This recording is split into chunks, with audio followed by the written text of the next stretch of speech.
pessoal, boa tarde. Sejam todos bem-vindos ao 6º Seminário Internacional do SED, da UF da FRJ. Meu nome é Roberta, eu faço parte do SED e eu vou moderar essa nossa primeira mesa do seminário. Primeiro, a gente gostaria de agradecer o nosso parceiro, o Colégio Brasileiro de Altos Estudos, vinculado ao Fórum de Ciência e Cultura da FRJ, por toda a ajuda no evento, especialmente na divulgação. A nossa primeira mesa de hoje vai ser sobre gênero e desigualdade, e nós temos conosco 3 palestrantes. A Elisa, que é doutora em Economia pelo PPGE-UF e professora adjunta da Federal Rural do Rio de Janeiro, e também é membro do SED. A Luana Passos, que é doutora em Economia pelo PPGE-UF, professora da UFOB e membro do SED do GEFAM, e a Caroline Moraes, que é mestranda do PPGE-UF. Só para vocês entenderem como é que vai ser a mesa, a gente vai ter 45 minutos de apresentação, cada palestrante, no caso, vai ter 15 minutos, e depois a gente vai ter 30 minutos de perguntas e discussão. Então, todas as perguntas vão ser feitas ao final das 3 apresentações, mas vocês podem deixando as perguntas no chat, que eu vou acompanhando e vou tentando selecionar, e, enfim, a gente vai ver o que dá tempo. Se alguma pergunta ficar, eu tenho certeza que as palestrantes vão estar super dispostos para conversar com vocês depois por e-mail. Então, antes de passar a palavra para a nossa primeira palestrante, só mais uma questão de organização. A gente tem uma lista de presença, que eu vou enviar o link agora no chat, e eu peço a todos da plateia para, por favor, preencher. Acabei de enviar o link. Qualquer dúvida que vocês tiverem, podem me mandar mensagem, tá bom? Muito obrigada pela presença de todos. Então, eu vou passar a palavra para a Elisa. Oi, pessoal, boa tarde. Eu já estou com autorização para compartilhar a tela, né? Certo? Então, não? Acho que estou. Sim? Bom, boa tarde. Eu vou apresentar hoje um trabalho que é um recorte da minha tese de doutorado, que foi defendida recentemente no PPGE, na UF, né, na pós-graduação em Economia da UF, foi defendida no final do ano passado, e aqui é um primeiro artigo que a tese foi defendida, ainda bem, mas o artigo ainda não está pronto, então eu estou fazendo, na verdade, um esforço de fazer um recorte da tese para produzir um primeiro artigo a partir dela. E aí o tema é bipolarização feminina no emprego, uma análise específica dos rendimentos entre 95 e 2015.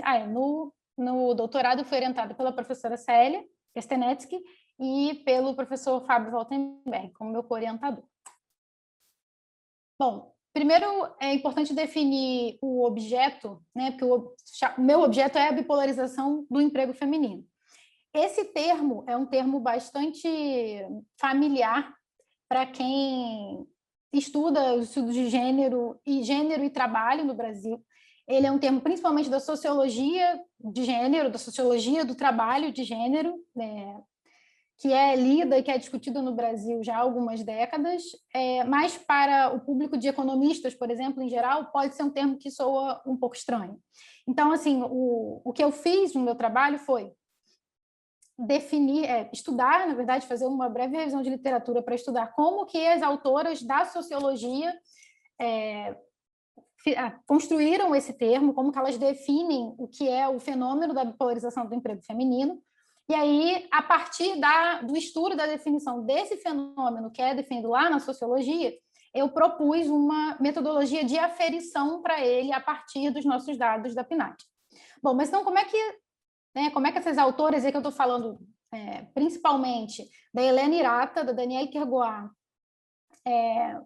e em alguma medida também da Maria Cristina Bruschini, como é que elas definem a bipolarização? Para elas, a bipolarização é um fenômeno da crescente segregação da força de trabalho das mulheres em 2 grupos de trabalhadoras que são marcados por características opostas em termos socioeconômicos. E aí, por isso que elas chamam de polos opostos, né? Então, seriam trabalhadoras de um lado, extremamente escolarizadas, que ocupam bons cargos no mercado de trabalho, que têm em alguma medida, não completamente, mas em alguma medida, a condição de competir com os homens no mercado, e que vão para profissões que antes eram nichos exclusivamente masculinos, e que nas décadas recentes, a partir da entrada mais expressiva das mulheres, principalmente das mulheres mais escolarizadas, no trabalho remunerado, essas mulheres ganham, então, condições de chegar a esses postos mais bem remunerados, de pessoas mais escolarizadas e postos de um pouco mais de destaque na hierarquia do trabalho remunerado. Por outro lado, no outro polo, a gente tem a massa de trabalhadoras que são pior remuneradas, que têm, em geral, uma escolaridade mais baixa, que vão ocupar, que não têm oportunidade, em geral, de trilhar carreiras, né? Que terão empregos, terão ocupações, mas normalmente não a possibilidade de ascensão de carreira. Eu costumo dizer que a bipolarização do emprego das mulheres ela é uma forma possível de investigar a heterogeneidade das trabalhadoras ocupadas, né? É um método específico de analisar a questão da heterogeneidade das mulheres. A gente tem muitos, esse é uma lente, é um recorte para olhar a heterogeneidade. Que é importante, né? Segundo as autoras, é uma forma importante da gente entender como que as desigualdades elas vão se estruturar, não apenas entre homens e mulheres, mas entre as próprias mulheres, como que as desigualdades vão se alojar ao longo da trajetória dessas mulheres. Aqui eu estou olhando especificamente para o trabalho remunerado, mas em diversos outros campos da vida, possivelmente.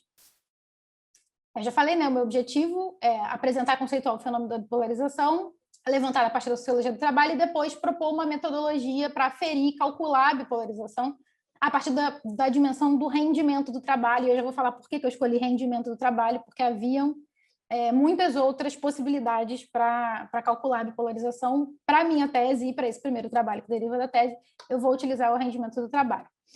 A minha hipótese principal de trabalho é que o emprego feminino no Brasil é bipolarizado, né? Ou seja, que aquele fenômeno lá descrito pela Irata, pela Kergoat, que ele existe, então que o trabalho das mulheres, o emprego das mulheres é mais bipolarizado que o dos homens, e segundo a Helena Irata, essa bipolarização ela teria aumentado a partir dos anos 90, principalmente. Então, tem uma série de trabalhos da Irata na qual ela levanta essa hipótese. Então, eu me apropriei, na verdade, das hipóteses, das afirmações da Helena Irata e trouxe elas como hipóteses do meu trabalho.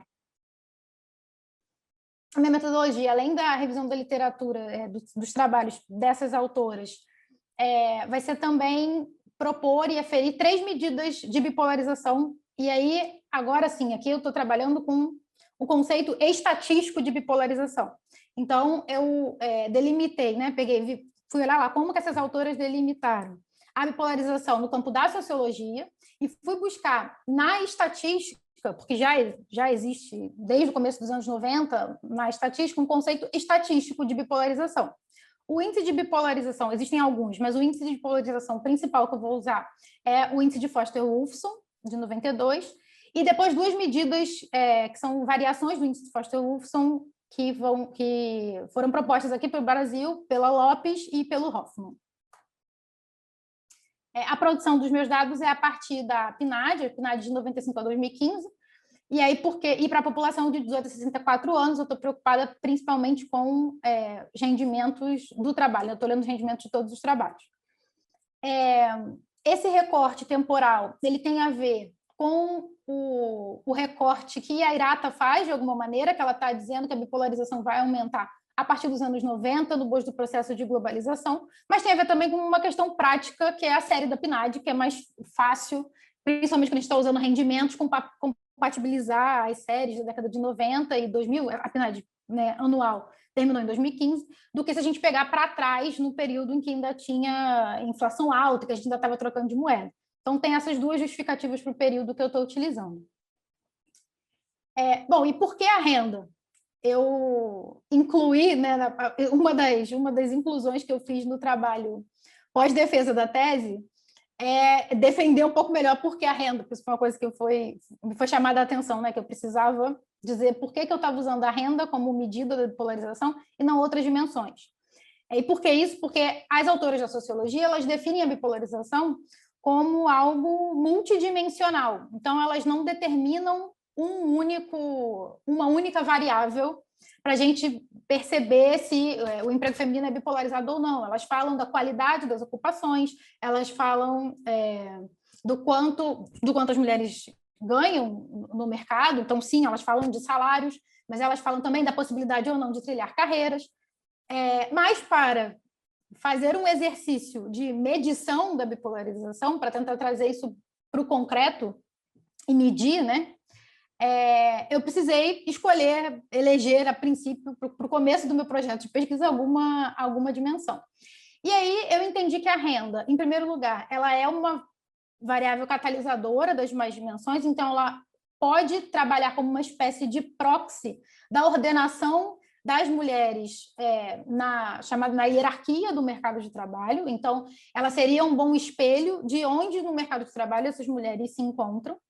E, em segundo lugar, ela também, a escolha dos rendimentos enquanto variável me permite utilizar uma metodologia de aferição de bipolarização que já estava bem estabelecida lá na estatística, porque o índice de Foster-Wolfson é um índice que vai usar rendimentos.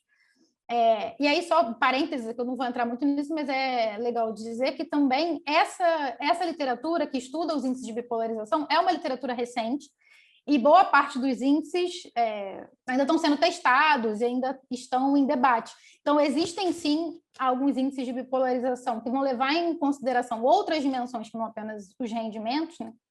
Que vão usar variáveis qualitativas, mas essa é uma literatura que ainda tem muito campo para se desenvolver, ao contrário da literatura dos índices de desigualdade, por exemplo. Bom, então, expliquei o que é bipolarização enquanto fenômeno sociológico para o mercado de trabalho das mulheres, mas o que seria a bipolarização em termos estatísticos? Estatisticamente, ela é definida como a distância captada que estão separados por uma separatriz. E aqui a gente pode pensar na renda mesmo, né? Você tem dois grupos que entre eles existe um corte de rendimento, um corte da renda. E aí, em termos econômicos, dá para imaginar uma segregação do tipo: quem está abaixo da separatriz são pobres, quem está acima são não pobres, ou quem está abaixo é a base, quem está acima é o topo, e assim por diante. O Hoffman ele faz uma imagem bastante interessante, que ele fala: se a gente pensar na bipolarização da distribuição de renda, um aumento da bipolarização seria um aumento da densidade relativa nas caudas, e não no meio, né? Então, você está aumentando a densidade de quem está realmente mais afastado da separatriz. Então, aumenta o grupo que está mais perto da base e aumenta o grupo que está mais perto do topo. Isso seria, graficamente, um aumento da bipolarização. E aí, eu lembro, quando eu li isso, eu pensei assim, falei: obrigado, Hoffman me deu mais um argumento do porquê que talvez dê para usar essa metodologia de medição de bipolarização para ser aplicada ao caso das mulheres, porque eu consigo enxergar os dois polos descritos pela Irato e pela Pergoat, justamente como o aumento da bipolarização, né, no caso das mulheres, justamente como essa figura, né? Um aumento da incidência das mulheres na base e um aumento da incidência das mulheres no topo do mercado de trabalho. Nos índices que eu estou utilizando, que são baseados no Foster-Wolfson, e já veio aqui um negocinho, deve ser da Roberta, dizendo que eu tenho mais 5 minutos, eu vou correr. Então, nos índices apresentados, a bipolarização ela é basicamente um resultado combinado da desigualdade entre os grupos de renda e a desigualdade dentro deles. Então, ela é eu estou descontando, né, da desigualdade entre os dois grupos com a desigualdade que existe dentro dos grupos.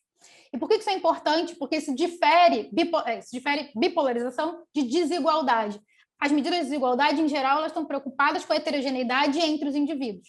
As medidas de bipolarização, elas estão preocupadas com a desigualdade entre os indivíduos e com a homogeneidade dentro dos grupos. Então, a bipolarização e também a polarização, que é um outro conceito, ela vai trabalhar com a heterogeneidade, mas também com a homogeneidade dos indivíduos que estão dentro do mesmo grupo. Passando muito rapidamente pelas fórmulas, né? O Foster-Wolfson, ele se baseia no índice de Gini e ele usa como separatriz a mediana da renda, então são os 50% mais ricos e 50% mais pobres. E aí Lopes e Hoffman vão propor na verdade, vários outros índices, eu vou usar dois. Um que se baseia no Foster-Wolfson, mas ele usa o Ted Tail, o corte não vai ser a mediana da renda, vai ser os 90-10. Então, os 90% mais pobres e os 10% mais ricos. No primeiro caso, para o T de Tail, no segundo caso, para o índice de Gini. Que, muito rápido, uns resultados de estatística descritiva, só para a gente entender o cenário no qual a gente está falando dos anos 90 e 2000. O que acontece com o emprego das mulheres dos anos 2000, 90 e 2000? Primeiro, um aumento do assalariamento, um aumento das empregadas com carteira, que vai acontecer para os homens e para as mulheres, pelo bom momento do mercado de trabalho brasileiro. Um aumento, e aqui muito mais para os dois grupos, mas mais para as mulheres do que para os homens, da escolaridade feminina. Então, aqui, esse azulzinho, essas barras em azul e essas barras em laranja vão representar mulheres de 11 anos ou mais de estudo, que vão passar a ser a esmagadora maioria das mulheres economicamente ativas no Brasil.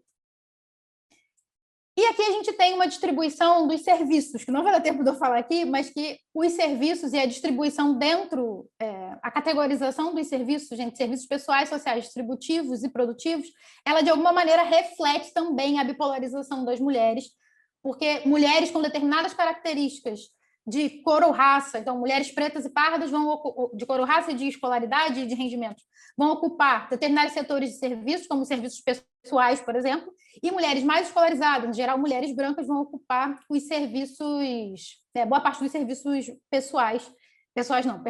serviços sociais, que exigem, normalmente são postos que exigem maior escolaridade. Finalmente, o resultado dos meus índices, qual o principal resultado do meu trabalho? Que eu não conferi a hipótese da Errata utilizando a minha metodologia. Então, é claro, se eu tivesse utilizado outra metodologia, talvez com ocupações, eu tivesse encontrado outro tipo de resultado. O resultado que eu encontrei utilizando os rendimentos do trabalho foi que não só a bipolarização das mulheres é menor do que a dos homens no Brasil, e é para todo o período que eu estudei, desde os anos 90 até 2015, como ela caiu. Então, a hipótese que, na verdade, se dividia em duas, né, que era as mulheres são mais bipolarizadas que os homens e a bipolarização vai aumentar, ela foi negada nas duas pontas. Então, a bipolarização das mulheres é menor que a dos homens, aqui as mulheres são a linha inteira e os homens a tracejada, e a bipolarização caiu para todos os índices que eu estudei, para todos os recortes de rendimento.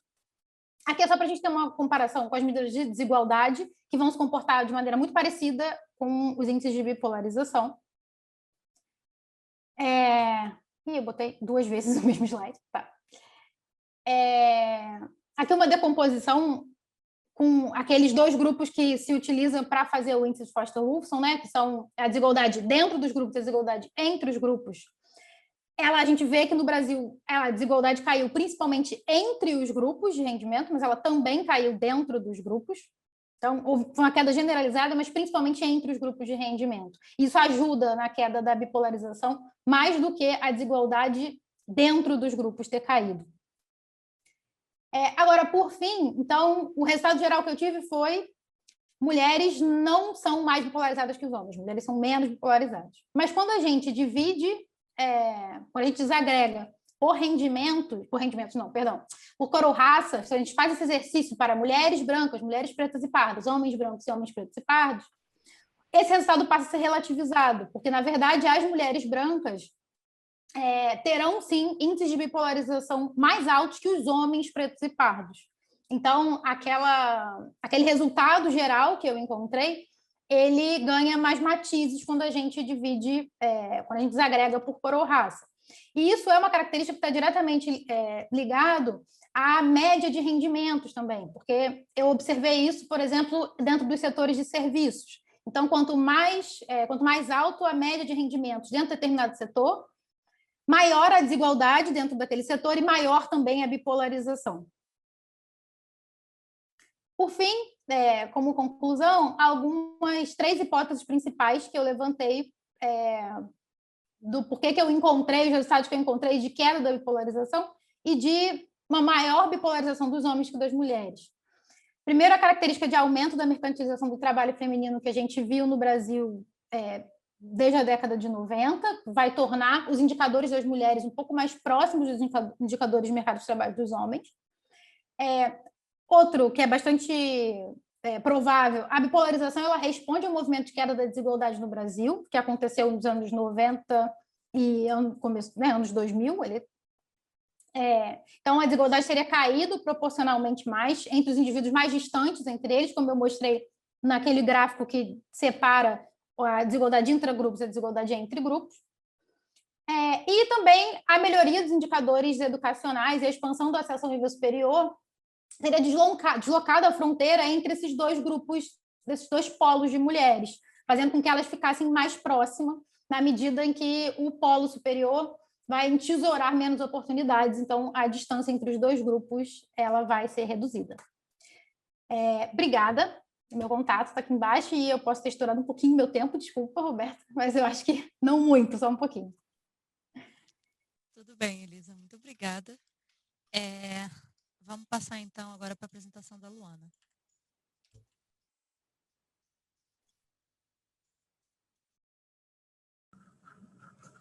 Sou eu, Roberta? Você cortou a sua fala na hora que você disse que eu ia... Desculpa, sim, Luana, é você, pode ir lá. Então, primeiro, boa tarde a todos e todas, que é uma alegria estar aqui participando desse seminário do SED, para compartilhar com vocês a pesquisa que a gente tem desenvolvido nesse grupo tão proativo que trata da temática da desigualdade. Vou compartilhar aqui minha tela.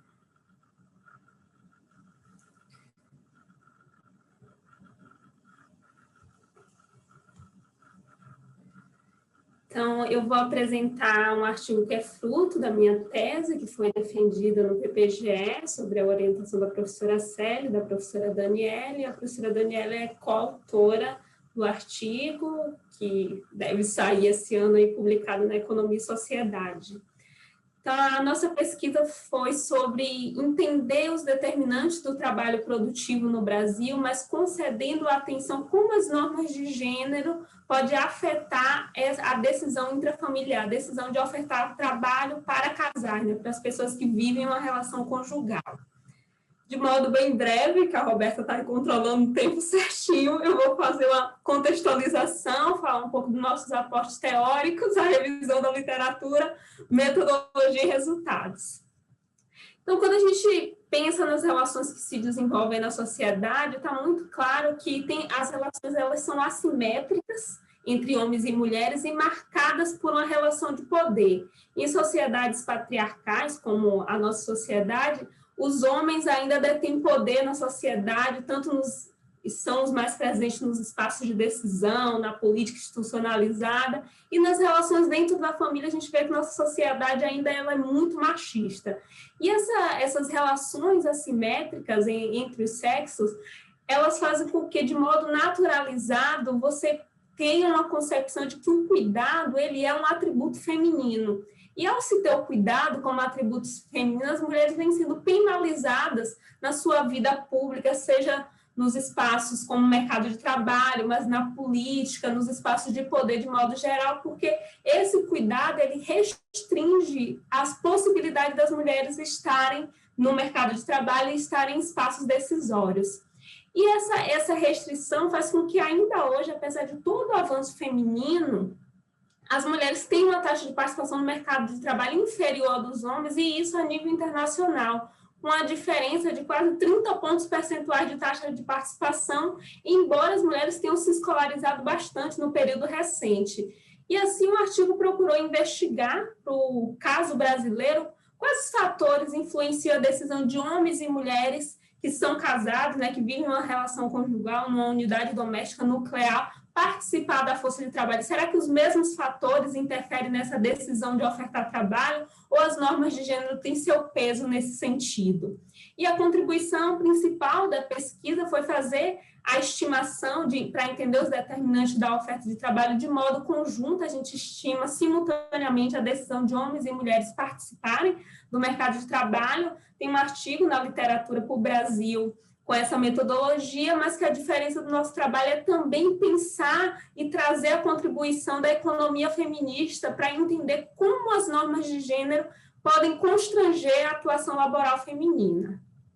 Então, o nosso marco teórico é a economia feminista e esse olhar que a gente diz alternativo à teoria econômica convencional sobre a oferta de trabalho.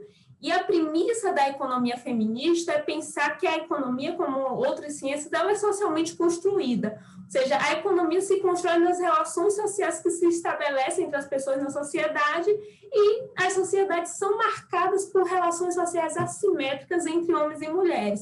Portanto, ao desconsiderar essa assimetria de poder nas sociedades que tem entre homens e mulheres, você acaba não entendendo na completude como as preferências, as escolhas femininas, elas podem ser diferenciadas ou elas podem ser constrangidas por essa construção cultural que diz qual é o papel de uma mulher, qual é o papel de um homem na sociedade. Então, para a economia feminista, é imprescindível você considerar que essa divisão sexual do trabalho, que por muito tempo foi marcado por um modelo tradicional de homem provedor e mulher cuidadora, essa divisão sexual do trabalho, ela continua a constranger a atuação feminina e fazer com que ainda hoje as mulheres estejam menos presentes no mercado de trabalho, tenham em alguma medida uma inserção mais precarizada, um rendimento inferior, porque culturalmente se acredita que a mulher é uma força de trabalho secundária, que o desejo primordial de todas as mulheres é cuidar da família, é ter filhos, e isso afeta a decisão de ofertar trabalho. Então, um modelo econômico tradicional, seja um modelo unitário, coletivo, um modelo de barganha,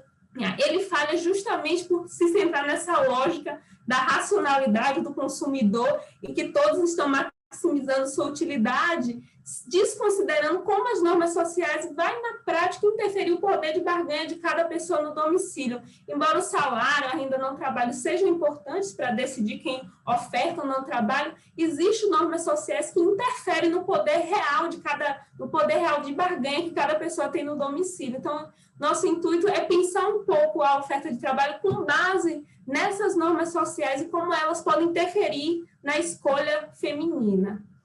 A revisão de literatura, tanto nacional quanto internacional, aponta que os fatores pessoais, as características produtivas, como as características familiares, interferem, influenciam a decisão de ofertar trabalho. Entre as características produtivas se destaca a questão da escolaridade e da idade, ambas no sentido de que se as mulheres forem mais escolarizadas ou tiverem mais experiência, elas têm maior probabilidade de estarem na força de trabalho.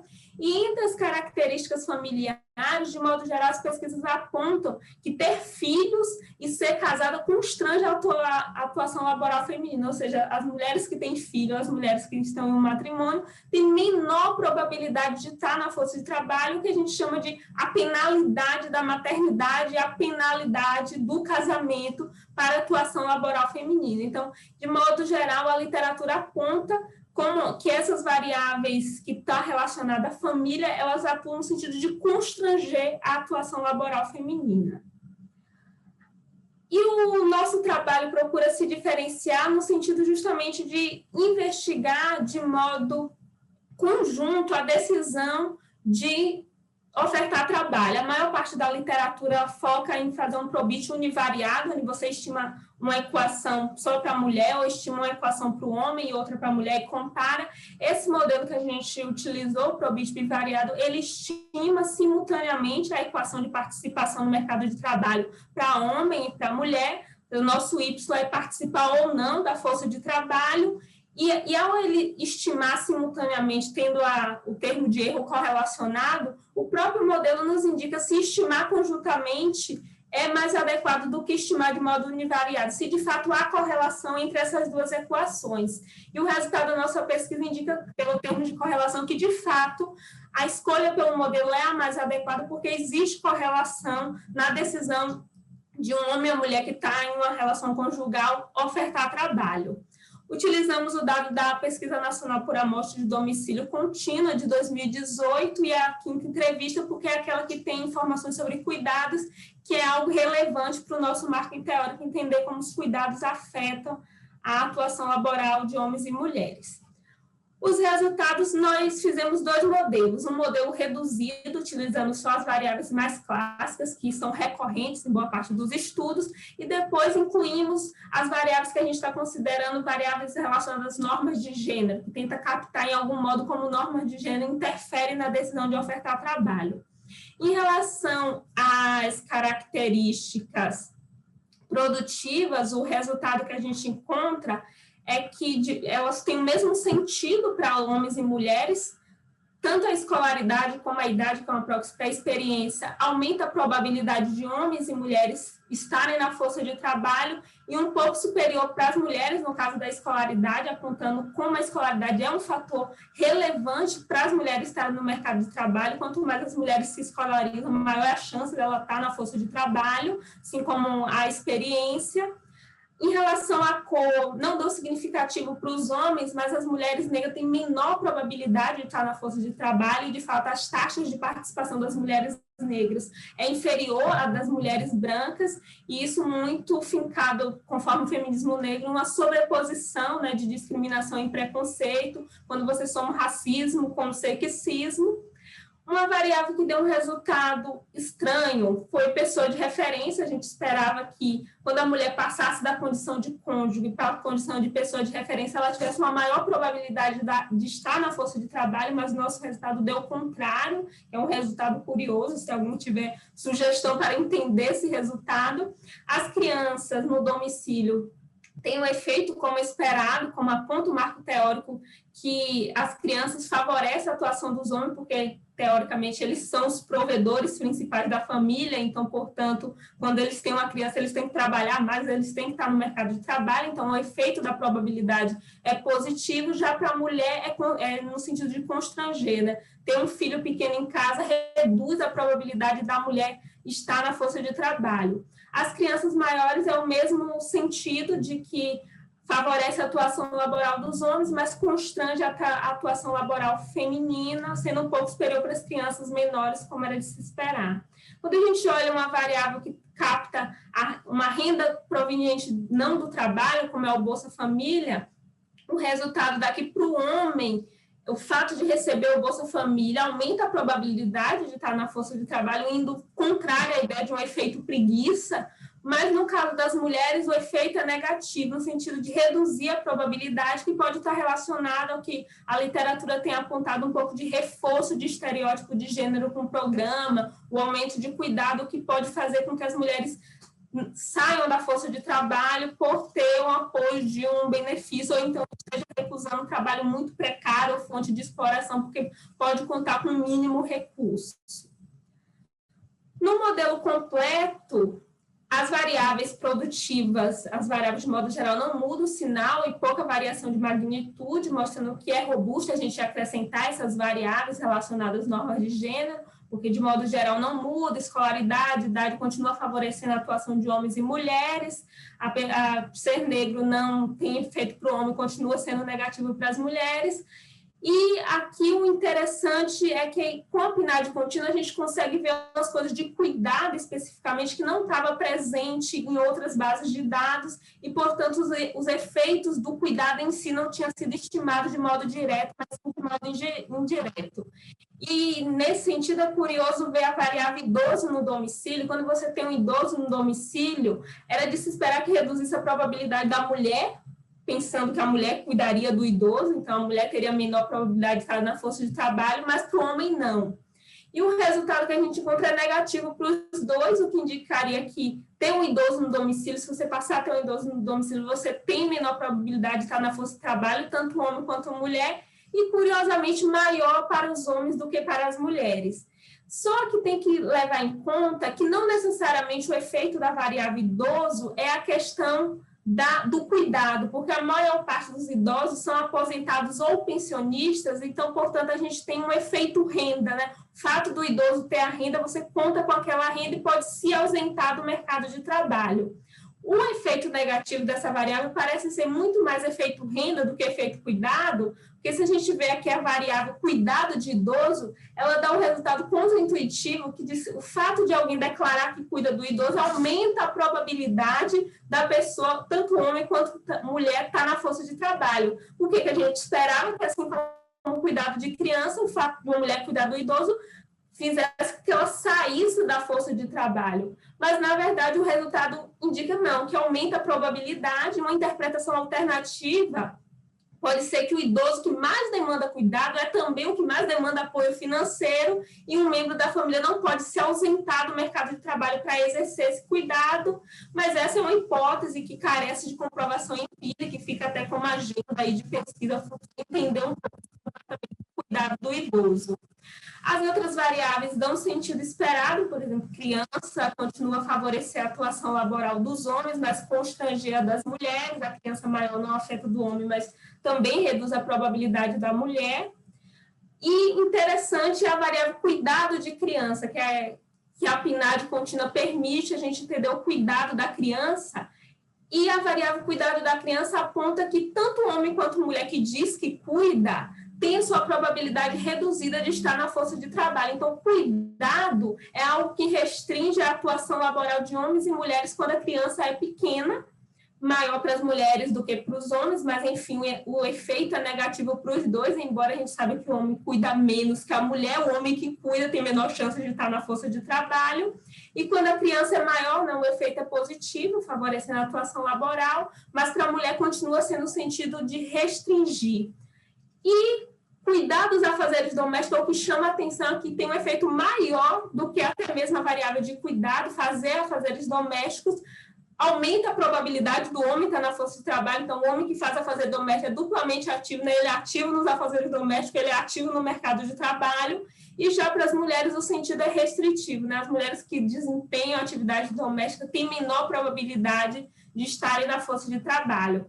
E as políticas infantis, elas favorecem a atuação laboral feminina, aumenta a chance da mulher estar no mercado de trabalho, tanto criança de 0 a 5 como de 6 a 14, e no caso do homem para criança menor não tem efeito, não significativo, mas a criança pequena também favorece, criança maior também favorece, indicando a importância da política infantil para que as pessoas estejam no mercado de trabalho, para que as mães e os pais possam participar, assim, da força de trabalho. E nesse contexto de pandemia, onde a taxa de participação das mulheres caiu expressivamente, certamente a gente precisa, na retomada aí de políticas infantis, para que apoie as mulheres nessa entrada, nessa participação na força de trabalho.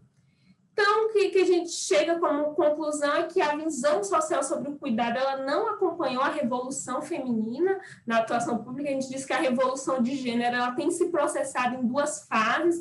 A primeira fase, as mulheres adentram na vida pública, e isso ocorreu já em boa parte dos países, de modo variado, mas boa parte dos países as mulheres estão cada vez mais presentes no mercado de trabalho, na arena política, mas a segunda fase da revolução de gênero, que é esse trânsito dos homens para a vida privada, a participação dos homens no cuidado, ainda está muito comprometida, em especial no Brasil, só se destacando alguns países mais desenvolvidos, ou então em algumas famílias com maior nível de escolaridade, onde há uma relação mais igualitária, que mostra que a gente ainda tem que muito avançar nessa concepção cultural de que cuidado não é só uma competência feminina, e os principais achados da pesquisa indicam que há determinantes comuns, por exemplo, as características produtivas, elas interferem no mesmo sentido a atuação laboral de homens e mulheres, escolaridade, idade, no sentido de favorecer a atuação econômica.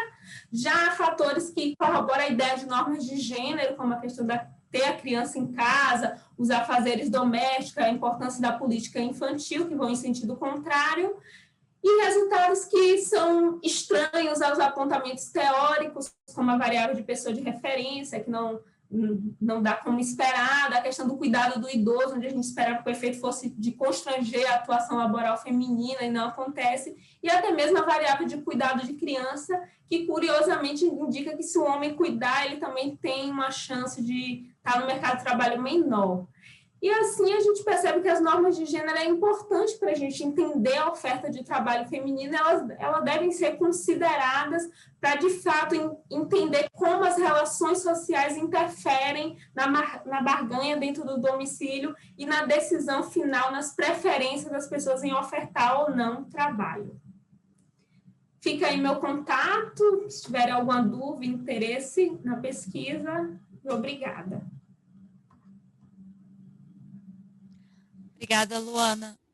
A gente vai passar agora para a nossa última apresentação. Vou passar a palavra para a Carol. Oi, gente, aqui a internet está super instável. Vocês estão conseguindo me ouvir bem? Está cortando? Está tudo certo? Está ótimo. Então, vou compartilhar a tela. Ah, não, deixa eu compartilhar aqui, né?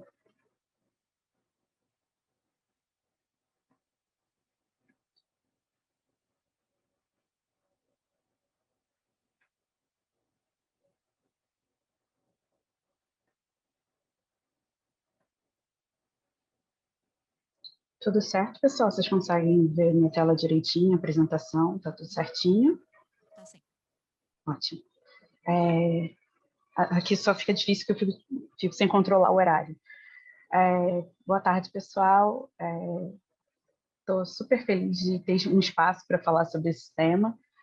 Eu sei que é um tema assim um pouco polêmico, né, para a economia, falar de pobreza menstrual. Acho que muita gente ainda nem sabe do que se trata.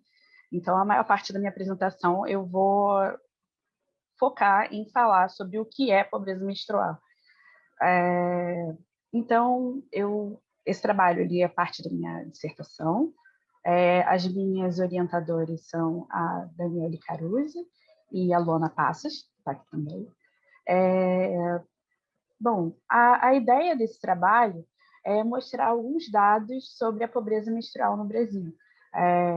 E eu vou começar falando sobre o que é pobreza menstrual. Um sumário da apresentação super breve, né? Falar sobre o que é pobreza menstrual, dar um pouquinho mais de detalhe desse conceito, apresentar algumas das consequências da pobreza menstrual, e aí, em cima dessas consequências, a gente vai falar sobre abordagens de capacitações e falar também sobre por que a pobreza menstrual ela pode ser considerada uma forma de pobreza multidimensional. E, por fim, a gente vai falar sobre a metodologia e base de dados e apresentar os resultados. Então, vamos lá. O que é pobreza menstrual? Pobreza menstrual ele é um fenômeno super complexo, né? Ele atinge várias esferas, mas, em resumo, é a falta de meios para lidar com a menstruação. E esses meios podem ser recursos dos mais diversos, podem ser infraestrutura, pode ser conhecimento, inclusive até uma questão de tempo, né? O quanto do uso do tempo das mulheres fica voltado para falta dos meios adequados para cuidar da menstruação, mas também pela a falta desses produtos e pelos tabus que são criados na sociedade em torno da menstruação e dos vazamentos, faz com que as mulheres gastem mais tempo. Então, é nesses termos que a gente está falando de pobreza menstrual. Então, detalhando um pouquinho aqui um pouquinho mais o conceito, pobreza menstrual está relacionado à falta de produtos menstruais. Então, a gente está falando de absorventes, calcinhas menstruais, absorventes reutilizáveis, falando sobre papel higiênico, sobre sabonete, itens que permitam que a mulher se higienize da forma adequada. A gente está falando sobre a presença de banheiros seguros, então a falta de banheiros seguros caracteriza a pobreza menstrual. A falta também de acesso à água, a saneamento, à coleta de lixo, também é uma das características da pobreza menstrual. Falta de medicamentos e também acesso a serviços de saúde, né? Então, a falta de um acesso a um ginecologista, a uma enfermeira especializada em ginecologia, a falta de uma orientação, acesso a uma unidade básica de saúde que tenha um local de planejamento e que ajude essa menina a entender do próprio ciclo menstrual e a fornecer medicamentos quando for o caso. Além disso, tem uma questão muito importante sobre desconhecimento, sobre o funcionamento do próprio corpo. É muito comum ver mesmo em mulheres adultas, mulheres que não entendem ainda completamente como funciona o ciclo menstrual. E ainda a gente lida também com questões da sociedade, como os tabus que envolvem a menstruação. Então, meninas crescem com pavor de vazamentos, porque a menstruação é vista como uma coisa suja, como imprópria, e nos vergonha, e isso também é parte desse conceito de pobreza menstrual. Além disso, a gente está falando também sobre questões econômicas, como uma tributação desigual em cima dos absorventes, por exemplo. Falamos também sobre os efeitos dos mais diversos que a pobreza menstrual, então a falta de todos esses produtos que a gente falou, a falta de infraestrutura, a falta de autoconhecimento sobre o corpo, faz com que essa menina tenha as suas habilidades, as suas capacidades tolhidas. Então, é dentro desse escopo que a gente vai falar um pouco sobre a abordagem de capacitações do SEM, mas muito brevemente, porque aqui o foco principal é apresentar a pobreza menstrual. Então, existem esses marcos teóricos que eu gostaria de apresentar, mas assim, o tempo é bem limitado. Então, vamos às consequências, né? O que causa essa pobreza menstrual? Quais efeitos a literatura descreve como sendo observados em virtude da pobreza menstrual? Consequências. Quando não existe acesso adequado aos produtos de higiene menstrual, as meninas e mulheres, né, vão fazer uso de soluções improvisadas. De que tipo? Soluções como, bom, é descrito até miolo de pão, mas em geral a gente está falando de umas toalhinhas higiênicas, retalhos de pano, toda sorte de produtos inadequados, às vezes jornal, meias velhas, para conter o fluxo menstrual. E isso pode acarretar uma série de problemas, que são as irritações, infecções urogenitais, por exemplo, cistite, candidíase, pode causar, enfim, uma série de infecções e irritações na mucosa, na pele, né, da região genital. E, além disso, uma das questões e que é muito grave, que pode levar à morte, é a síndrome de choque tóxico. Infelizmente, a gente encontra muito pouca literatura da economia sobre esses assuntos, então eu tive que recorrer à parte da medicina e da biologia para entender algumas coisas, e eu descobri que existe essa síndrome de choque tóxico, que é caracterizada por uma infecção generalizada, que é decorrente do uso por muitas horas, por horas muito prolongadas, de um mesmo absorvente interno. Então, ali cria-se um ambiente propício para a proliferação de bactérias, e essas bactérias acabam causando septicemia, né? Então, uma das coisas que a pobreza menstrual pode chegar a causar, pode vir a causar, é essa síndrome de choque tóxico, e inclusive levar a menina ou a mulher à morte, se não houver o socorro adequado com urgência. E é curioso, porque é uma questão tão simples, né? A falta de trocas adequadas de absorvente pode fazer com que uma mulher morra. Além disso, a gente está falando também sobre o temor dos vazamentos e o uso de produtos inadequados, né, que contenham o fluxo da menstruação de forma adequada, faz com que ocorram vazamentos, a menina tema vazamentos não só na escola, como durante o sono, tem medo que vaze na cama.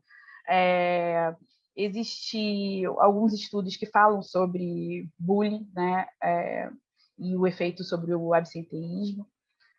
Além disso, foi verificado em um estudo da Oster e Thornton, que elas falam sobre a perda de mobilidade. Então, elas falam sobre uma série de coisas, mas dos pontos abordados em um outro artigo, que é um pouco menos famoso, fala sobre a vantagem de oferecer uma solução mais adequada, por exemplo, um copinho de silicone, em contraposição ao uso de toalhinhas higiênicas. E aí isso faria com que as meninas tivessem mais mobilidade. Meninas e mulheres, né, têm mais mobilidade, têm menos medo de vazamento, e, portanto, acabam usufruindo mais de liberdade de ir e vir. Além disso, tem o custo de oportunidade de menstruar, por assim dizer, né? As meninas com medo de vazamentos, elas deixam de fazer, por exemplo, atividade física. Além disso, no momento que a menina menstrua, que ela tem a menarca, né, que é a primeira menstruação, vou falar um pouquinho mais disso depois. No momento que isso acontece, ensina-se a menina que, bom, agora você é mocinha, você não pode fazer uma série de atividades, então ela deixa de brincar, ela deixa de fazer atividades de lazer. Isso também é amplamente reportado na literatura de pobreza menstrual ou de gerenciamento da higiene menstrual. Mas, de novo, esse não é um assunto comum na economia, é muito raro a gente encontrar alguns artigos sobre isso. Além disso, também fica reportado uma diminuição de produtividade ou de concentração para as atividades que elas fazem, por conta também desse envergonhamento em relação à menstruação, a vazamentos diversos, enfim. E uma das piores consequências, por exemplo, para meninas, a gente está falando de absenteísmo, né, faltar à escola, e por conta disso ter evasão escolar. Eu acho que por essa apresentação, eu acho que esse pedaço é fácil da gente notar que toda essa restrição causada pela pobreza menstrual, ela faz com que as meninas tenham as suas habilidades tolhidas, suas capacidades tolhidas. Então, elas vão ter o seu livre ir e vir mais restringido, elas vão ter sua capacidade de agência restringida, dentre outras coisas que são apontadas, por exemplo, pela Nussbaum, quando ela fala sobre capacitações humanas centrais. Assim, né? Então, ela fala sobre o direito de ter um abrigo seguro, sobre ter direito Na verdade, ela não usa exatamente a palavra direito, mas assim, a capacitação, a capacidade de cuidar do próprio corpo, de ter assistida a sua saúde reprodutiva e sexual, por exemplo. E quando a gente fala de pobreza menstrual, a gente está falando de... Desculpa, um chat, 5 minutos. Puxa vida, falei um pouquinho demais. Então, vou apressar o passo aqui, gente, desculpa. Metodologia, então, foi feita uma revisão de literatura, como eu falei, assim, os estudos de pobreza menstrual na economia são muito, muito restritos. Então, a gente teve que recorrer a vários estudos de outras áreas.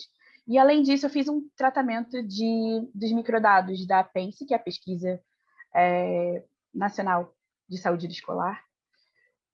E, além disso, da pesquisa de orçamentos familiares. Na primeira, a gente está interessado porque a pergunta é feita para os escolares, diretamente os escolares. Na segunda pesquisa, é uma pesquisa que vai ao domicílio. Então, a gente tem mais condições de avaliar as condições para menstruar, tanto na escola quanto em casa. A gente está fazendo aqui um recorte e estudando um pouco mais meninas.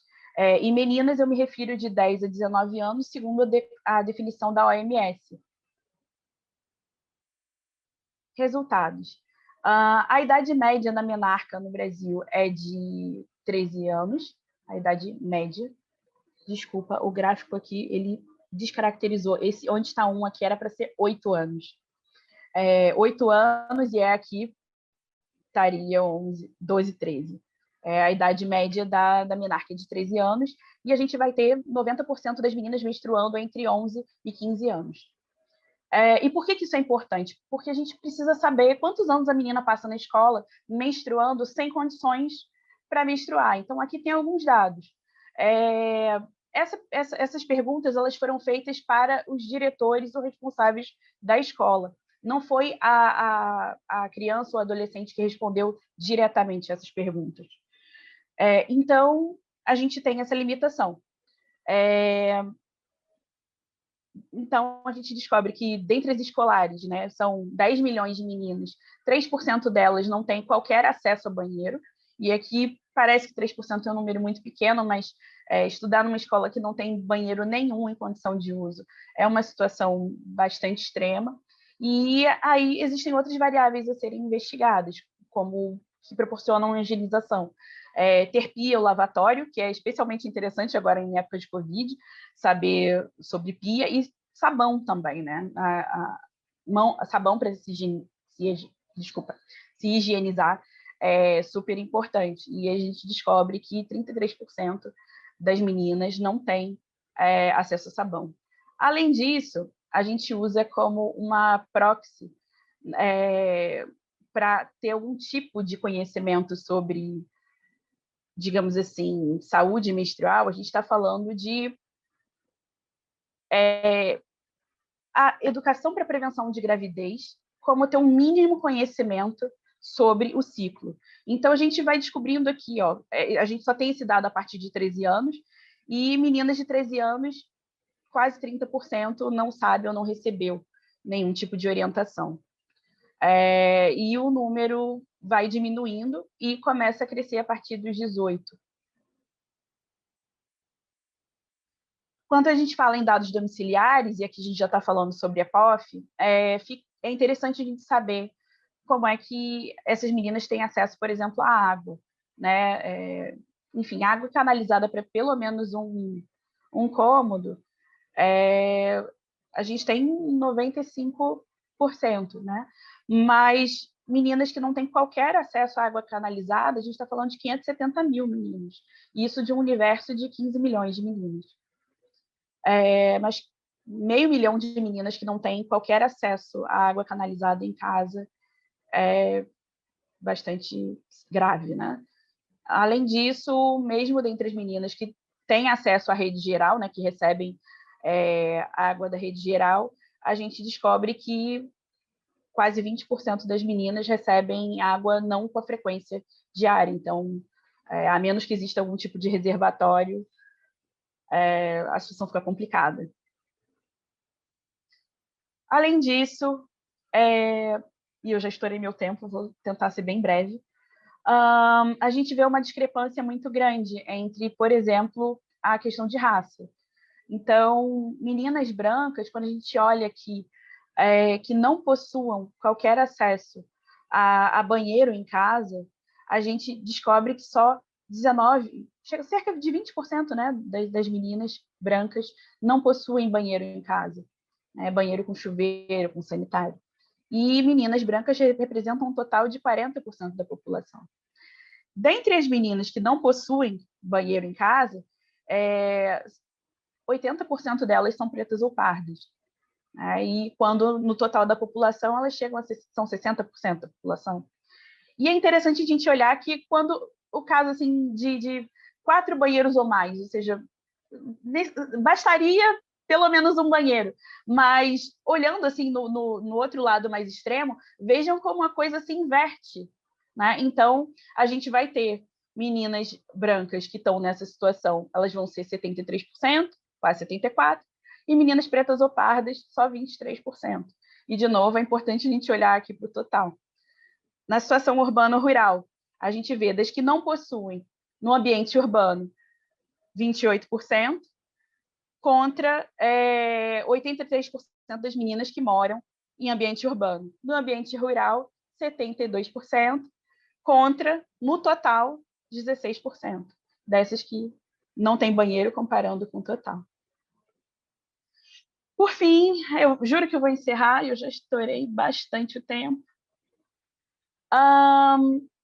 Eu queria falar um pouquinho sobre gasto com absorvente.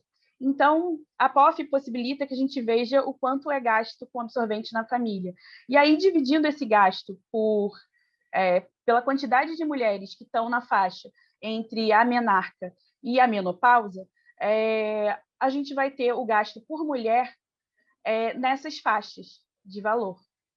Sendo que um absorvente, no Brasil, segundo a PMPF, um absorvente custaria em torno de 50 centavos, e que a duração da menstruação é de 3 a 5 dias em média, e que por dia seria necessário que fizessem de 3 a 6 trocas de absorvente. Então, olhando esses valores, é super baixo a quantidade de absorvente para a maior parte da população. Então, basicamente, isso é um ponto que eu queria mostrar aqui. A gente tem uma questão muito séria não apenas em termos de saneamento, tanto em casa quanto nas escolas, mas também em relação ao gasto com um absorvente que poderia proporcionar uma qualidade melhor de vida para as meninas e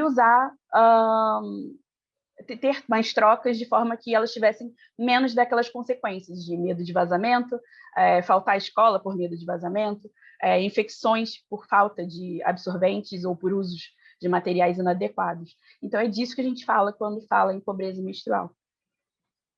Obrigada, pessoal. Desculpa estourar o tempo. Obrigada, Carol. Bom, obrigada a todos pela apresentação, na verdade, foram todos muito interessantes. O que eu vou fazer é o seguinte, a gente já tem algumas perguntas no chat, eu vou usar aqui meu privilégio de moderadora, eu vou fazer uma pergunta para cada uma de vocês, e aí dá tempo também para o pessoal ir pensando e colocando mais perguntas no chat. E se alguém preferir falar a própria pergunta ao invés de eu ler, só me avisa no chat que você tem uma pergunta e eu passo a palavra para você. Tudo bem? Então, para a Elisa, assim, primeiro que eu fiquei super surpresa com seus resultados. E é engraçado porque a gente já tinha discutido em outros momentos sobre a sua tese e tal, e essa foi a primeira vez, na verdade, que eu estava vendo os resultados e eu fiquei meio chocada. Mas o que eu queria te pedir para falar um pouco mais era sobre a questão racial, porque, enfim, eu sei que você estava já no final ali da apresentação, você acabou falando mais rápido, então eu ia te pedir para falar um pouco mais da questão racial, principalmente se você chegou a explorar algum tipo de diferença entre mulheres pretas e pardas. Para a Luana, eu queria muito te perguntar, assim, como você falou, a gente tem questões culturais muito fortes que afetam essa decisão intrafamiliar de participação no mercado de trabalho. Mas se você poderia falar um pouco sobre que tipo de política pública que a gente pode fazer para motivar uma situação mais balanceada. E eu sei que, enfim, isso é uma questão sempre problemática, justamente porque a gente tem essas forças culturais atuando, mas se você puder dar algum insight para a gente. E, Carol, eu fiquei pensando muito na sua apresentação. Eu sei que, assim, eu imagino que não tenha dados para isso, mas eu fiquei pensando que a questão da pobreza menstrual deve afetar muito populações específicas, como a população carcerária, como a população de rua. Então, assim, eu imagino que não tenha informação, que não tenha dado, mas se você puder falar um pouco sobre isso, talvez tenha alguma coisa na literatura. E aí, enfim, se vocês puderem responder, a gente pode fazer na ordem, a Elisa, Luana e Carol, e aí eu vou coletando as perguntas do chat e depois a gente faz mais uma rodada. Roberta, é verdade, né? Você não tinha visto os resultados finais, né? A gente conversou bem sobre a tese, você não viu. Bom, eu também fiquei... Agora não mais, porque eu já vi esse resultado final há muito tempo agora, né? Mas eu também lembro de me estranhar assim, com o resultado. Mas não pelos dados em si, mas porque ele não verifica a hipótese da literatura, né, que é uma hipótese bastante aceita e consagrada na literatura de gênero e trabalho no Brasil. Bom, e aí, eu sei que eu falei com bastante pressa no final, né, mas então só para retomar lá, eu levantei algumas hipóteses no trabalho do porquê que os meus resultados não convergem para os resultados das autoras que não são... Bom, por que não converge para os resultados das autoras, né? Ou para as hipóteses das autoras. Em primeiro lugar, assim, nesses trabalhos, nos trabalhos em que a Helena Irata, a Daniela Kerguá, ou mesmo a Cristina Bruschini, que elas falam sobre a bipolarização do emprego feminino, tirando a Bruschini, que vai tentar quantificar de alguma forma a bipolarização, a Arata e a Kerguá, elas estão falando de aspectos bastante teóricos do fenômeno, né? A Arata ainda cita alguns dados secundários que ela utiliza da Bruschini, ou citam alguns dados, a Kerguá cita dados franceses, mas não são dados bem gerais sobre a inserção das mulheres no mercado de trabalho, comparando grupos distantes. Então, normalmente elas elegem 2 grupos de ocupações, comparam esses 2 grupos e falam, olha só como está aumentando o número de mulheres ocupadas, tanto em ocupações menos remuneradas e que exigem uma formação, uma escolaridade menor, como está aumentando o número de mulheres em profissões executivas, em cargos de gerência e tal. Então, as autoras normalmente trabalham esse tema. Quando elas trazem dados sobre o tema, elas trazem dessa forma, comparando esses 2 grupos, normalmente em 2 grupos de ocupações ou 2 grupos de escolaridade. A minha proposta no trabalho foi trazer uma medida que olhasse para o grupo das mulheres, que conseguisse captar toda a peia ocupada feminina. Então, que é uma proposta dentro dessa temática inovadora, porque até então eu desconheço um trabalho que tenha tentado fazer a mesma coisa, mas que já se diferencia da metodologia que as outras autoras usavam por aí, porque elas estavam sempre comparando 2 grupos, mas na empiria elas estavam comparando 2 grupos, mas quando elas teorizavam sobre as mulheres como um todo. Então, na verdade, o pulo do gato que eu tive para pensar o meu trabalho foi esse. Poxa, elas estão teorizando sobre todas as mulheres, mas a gente não tem trabalhos empíricos que olhem para todas as mulheres, que procurem medir a bipolarização para todas as mulheres para ver se o fenômeno se verifica. Bom, e aí eu fui eleger uma variável, né, uma dimensão, que é a dimensão dos rendimentos. Então, o resultado é, de alguma maneira, surpreendente quando a gente compara com o que a literatura esperava e estava descrevendo.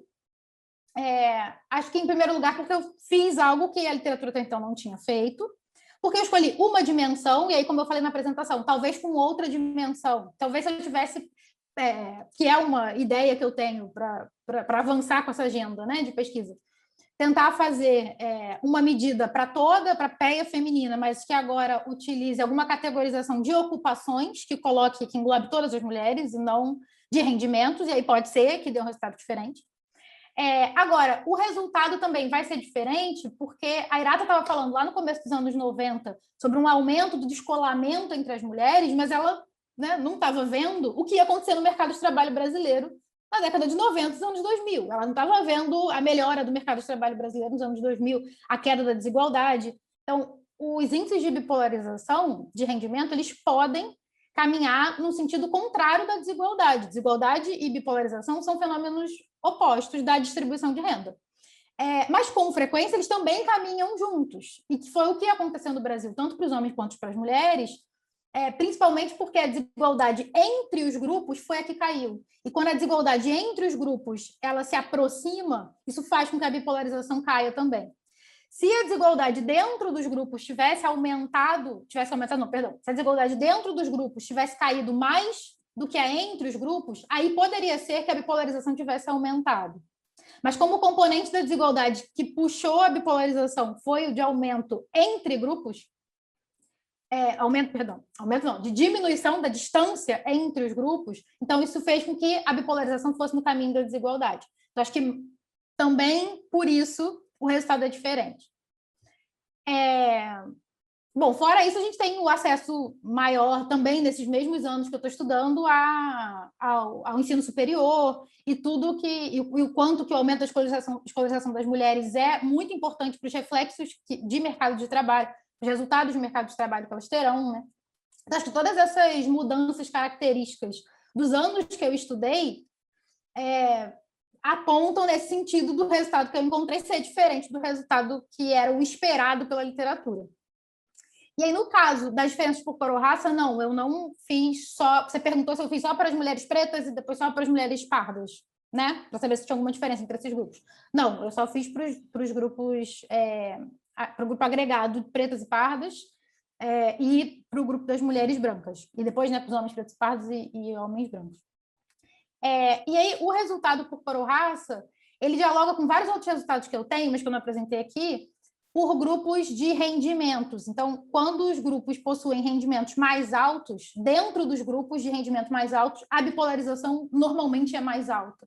Então, como as mulheres, e quando são os rendimentos médios mais baixos, a bipolarização é mais baixa. Ou seja, quem está pior é menos desigual e menos bipolarizado. Então, está todo mundo mais ou menos na mesma, só que num patamar ruim. Então, a bipolarização é mais baixa entre as mulheres pretas e pardas, e é mais alta entre as mulheres brancas, mais alta entre as mulheres brancas, inclusive, do que entre os homens pretos e pardos. Mas a renda média das mulheres brancas no trabalho remunerado é mais alta do que a média dos homens pretos e pardos no trabalho remunerado. Então, elas também são mais bipolarizadas. E aí, assim, eu tenho outros dados por subgrupos, né? Mas o de cor ou raça eu acho especialmente interessante para a gente fazer a pergunta e qualificar de quando a gente fala, né, das mulheres, como está lá na teoria, de uma maneira mais generalista, né? As mulheres são mais polarizadas que os homens, a polarização das mulheres. A gente pode perguntar de quais mulheres, porque quando a gente qualifica os resultados, não dá para tratar, né? Eu comecei lá a apresentação falando que olhar para a bipolarização era uma forma de enxergar a heterogeneidade das mulheres, um recorte possível da heterogeneidade. Então, aí a heterogeneidade dentro do recorte da heterogeneidade também, né? É mais um olhar possível. É isso, acho que eu respondi. Obrigada.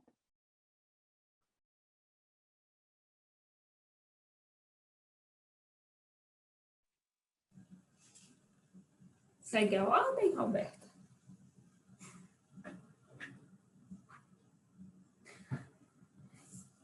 Em relação à pergunta da Roberta sobre políticas públicas, né? As políticas públicas são fundamentais nesse contexto de desigualdade, daquilo que a gente tem falado, de atuação laboral feminina, de uma maior igualdade nas relações de gênero. E pensando especificamente sobre esse contexto de participação na força de trabalho, acho que as políticas que são mais relevantes é pensar políticas de conciliação entre trabalho e família, né? Política de licença, maternidade, mas o mais ideal seria a licença parental, porque o problema no Brasil é que a gente tem uma licença que dá à mulher 4 a 6 meses para cuidar, mas diz que o pai só pode cuidar 15 dias a 20 dias, a depender do regime de previdência que ele se insere.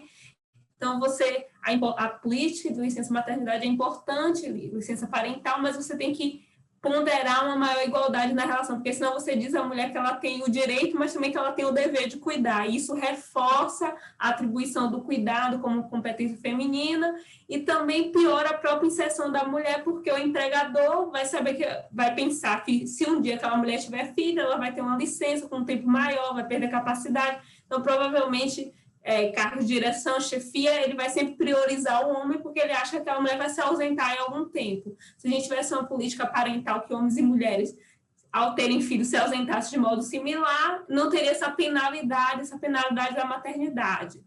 Outra política importante é a política de creche e escola, mas em tempo integral, porque quando a gente dá uma política parcial, você está dizendo que a mulher só pode trabalhar também parcialmente. Se ela ela que cuida da criança, se a creche for parcial, ela só vai poder trabalhar de modo parcial, e isso tem penalização também na forma de inserção laboral.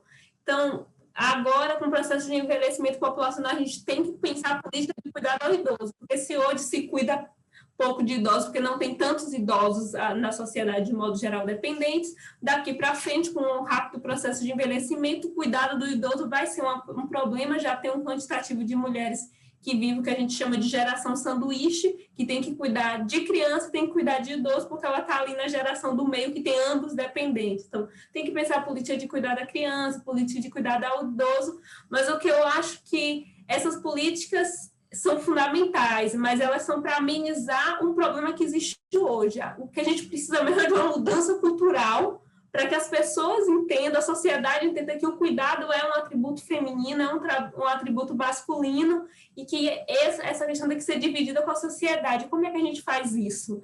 A grande questão é como fazer políticas públicas que promovam mudanças a nível cultural, né? Então, eu acho que aí vai em vários sentidos, assim, de conscientização de qual é o papel de todo mundo cuidar, é papel do Estado, é papel do homem, é papel da mulher, a família, de modo geral, todos têm que se responsabilizar, e a promoção mesmo de uma sociedade mais igualitária. Ter princípios mais igualitários geram políticas mais igualitárias, geram pessoas mais igualitárias. Então, acho que o caminho passa tanto pela política pública, no modo de creche, pré-escola, licença, mas também por uma forma subjetiva, né, de tentar mudar a concepção que as pessoas têm sobre qual é o dever, de quem é a responsabilidade de cuidar. Mas isso é muito mais difícil de fazer, e nem sei como seriam concebidas políticas que fossem nessas linhas, assim, não conheço experiências de políticas nessas linhas, assim, não sei se a Elisa conhece políticas que tem um teor mais subjetivo, políticas mais subjetivas para tentar promover a igualdade nas relações de gênero. Acho que é isso, Roberta.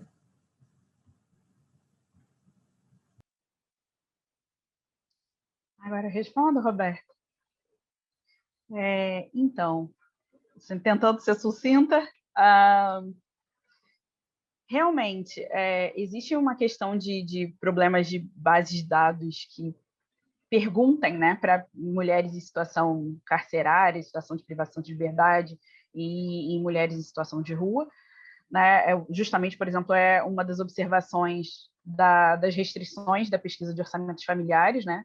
Eles procuram domicílios permanentes, então mulheres encarceradas e mulheres em situação de rua, elas acabam não sendo contempladas por essa pesquisa. Mas eu acho que existem dados, sim. Inclusive, eu acho que já existem mais pesquisas sobre isso. A minha tentativa foi justamente sair um pouco desses temas. Em que sentido? Acho que talvez não tenha deixado isso claro. Algumas pessoas chegam a conhecer a pobreza menstrual pelo documentário do Oscar. Eu vi lá na Índia tem a questão da pobreza menstrual. E aí, quando muito a gente enxerga a pobreza menstrual no Brasil, a gente olha para as mulheres encarceradas e para as mulheres moradoras de rua. Quando muito. Só que o que eu estou tentando mostrar nesse trabalho, e eu não sei se eu consegui dizer da forma mais adequada, é o seguinte: meninas, mesmo que tenham pais e mães, que tenham avós responsáveis por elas e tudo mais, mesmo essas meninas, e até mulheres também, né, elas sofrem com a pobreza menstrual. Mulheres, às vezes, que detêm a própria renda, elas acabam tendo que direcionar a renda dela para outras coisas. E aí o gasto com absorvente ou com algum outro produto acaba sendo extremamente negligenciado. Acho que tem um livro, né, que chama Presos que Menstruam, da Nana de Queiroz. Eu, particularmente, não li ele inteiro ainda, mas ela faz um apanhado de histórias, uma coletânea de histórias de mulheres que vivem problemas menstruais enquanto encarceradas. Existem algumas tentativas de estudo, né, não sobre pobreza menstrual, mas para entender alguma coisa mais sobre as mulheres em situação de rua e mulheres encarceradas em outros contextos. Mas esse foi mais ou menos o direcionamento do meu trabalho, tentar entender não só, principalmente o grupo das meninas. Eu acho que ele é especialmente interessante, porque a menina que acabou de menstruar, ela ainda não tem muito conhecimento do próprio corpo, a menstruação dela é irregular, e aí ela tem vazamentos, e aí sofre bullying, e tem a questão de frequentar a escola, e a escola não ter estrutura para cuidar dessa menstruação. Então, e tem umas diferenças muito grandes, né? Muito discrepante a situação dentro do Brasil, entre regiões e entre raças, enfim. Isso tudo eu queria dar uma olhadinha com um pouquinho mais de cuidado e ter algum dado para isso para o Brasil. Obrigada, meninas.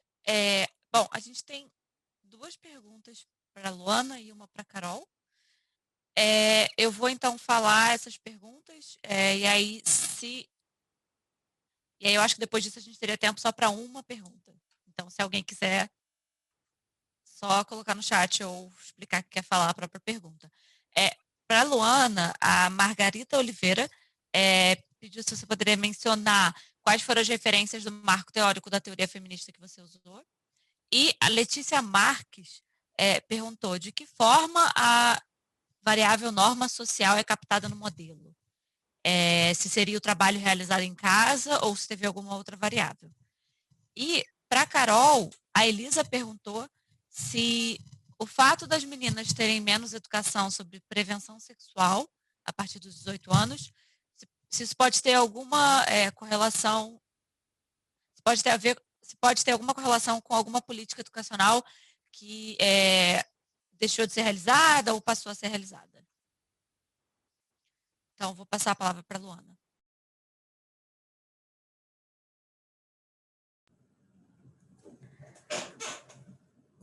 Então, tem uma outra pergunta aqui para mim que veio no privado, Roberta, eu vou acrescentar também, que é sobre a questão se eu considerei renda também na investigação, eu vou acrescentar essa.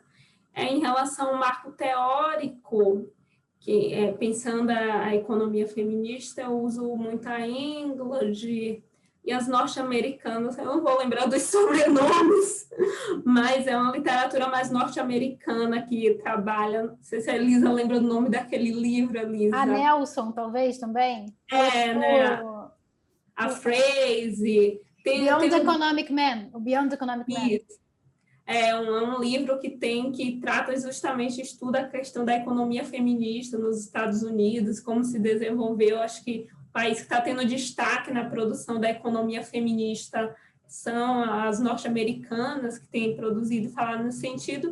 E aqui no Brasil a gente tem autores que se filiam assim dentro da economia, isso como a Iudete, né, que embora não escreva diretamente falando sobre isso, mas tem essa filiação voltada à economia feminista, a Lena Lavinas, que também pesquisa relacionada a essa temática de gênero, mas de modo geral é uma produção mais norte-americana, assim, que tem esse foco na economia feminista. No Brasil isso ainda é incipiente, né? A gente não tem uma produção consolidada na economia feminista.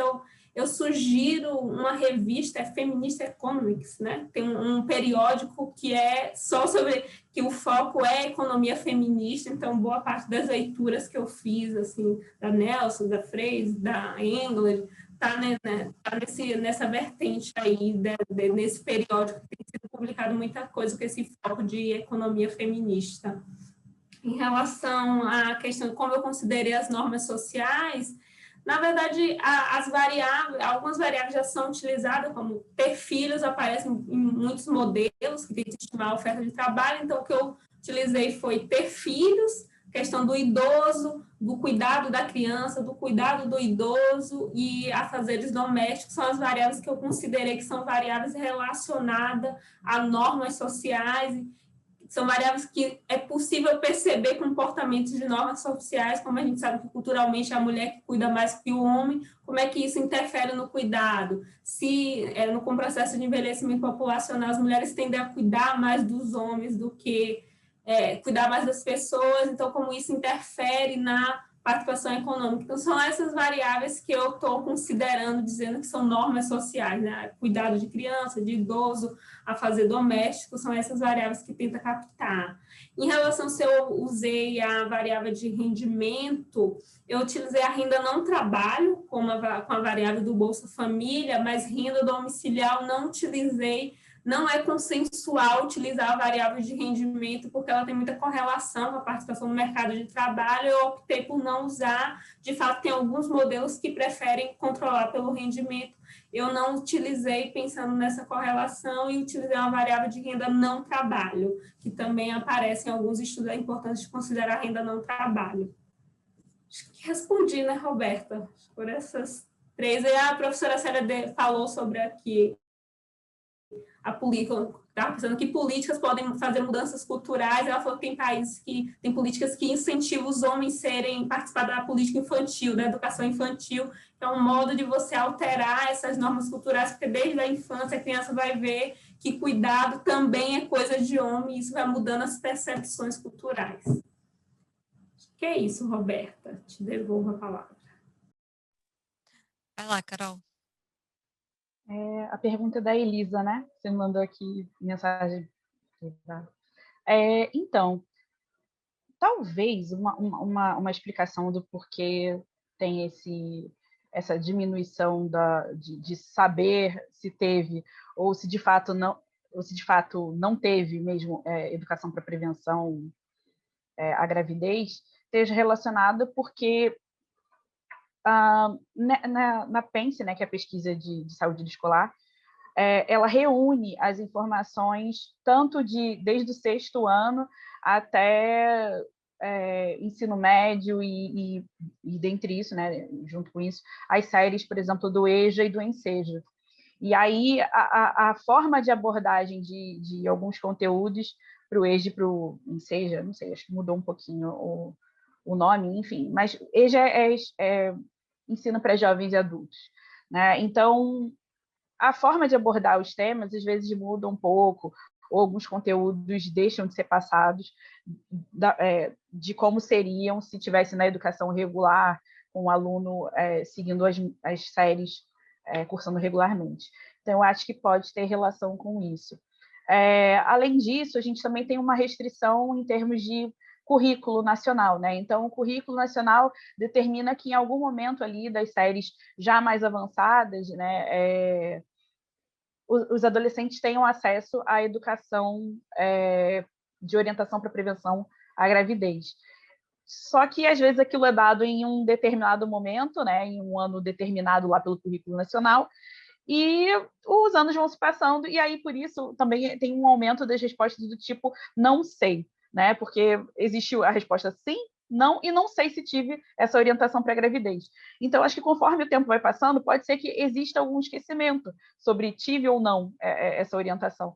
E isso é complicado, porque, bom, conhecer não só a prevenção à gravidez, para evitar a gravidez em momento indesejado, mas entendendo também que a orientação para a gravidez passa por falar um pouco sobre o órgão reprodutivo da mulher e falar sobre o ciclo menstrual dela, ela não saber sobre aquilo é preocupante, né? São meninas e mulheres que estão crescendo, que estão ficando adultas, né, lá para os seus 18, 19 anos, e que não sabem se tiveram educação, né, a respeito disso.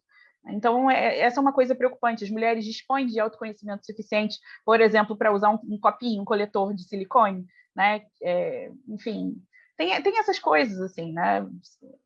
Ter autoconhecimento do corpo é importante e a maioria das mulheres não dispõe desse conhecimento.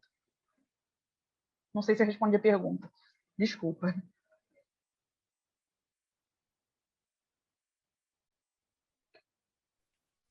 Pessoal, a gente já está batendo em 1h30, então a gente vai, na verdade, terminar por aqui com as 3 palestras de hoje. As 3 pesquisadoras, elas disponibilizaram o e-mail delas, então vocês podem ficar à vontade para mandar mensagem. Olha, eu aqui disponibilizando a caixa de entrada de vocês. Queria agradecer muito a presença de todo mundo, agradecer as apresentações que foram ótimas e a toda a plateia. Obrigada por estarem aqui conosco na primeira mesa do seminário. E eu queria lembrar vocês que, enfim, nós vamos ter outras mesas em outros dias, mas especialmente amanhã a gente vai ter uma palestra da professora da USP, a Nádia Guimarães, sobre gênero, trabalho e cuidado, a pandemia e as múltiplas facetas da desigualdade. Vai ser amanhã às 18 horas, nesse link do YouTube. Muito obrigada, pessoal, e boa tarde a todos. Obrigada, pessoal. Boa tarde. Obrigada. Tchau, pessoal. Obrigada.